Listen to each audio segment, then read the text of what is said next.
Hello.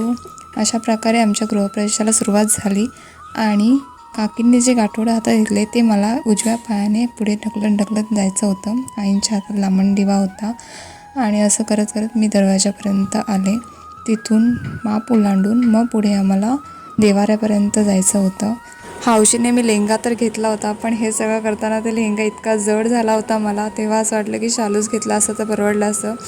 म्हणजे कोणी आता ब्राईड टू बी असेल त्यांनी विचार करा, कारण लग्नानंतर ज्या विधी असतात ते लेहंगामध्ये करायला खूप डिफिकल्ट होतं, कारण तो लेहंगा सांभाळायला जवळजवळ 2-3 माणसं लागतात. माझ्या हातामध्ये तांदूळ दिले होते, ते मला थोडे थोडे सांडवत देवाऱ्यापर्यंत न्यायचे होते आणि देवाऱ्यापर्यंत जाऊन ते संपवायचे होते.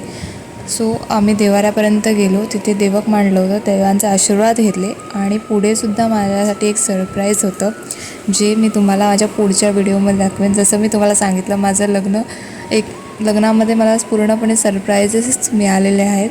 सो एक सरप्राईज मी रिव्हील करत राहीन आणि पुढे मला काय सरप्राईज आहे ते मी तुम्हाला पुढच्या व्हिडिओमध्ये दाखवेन.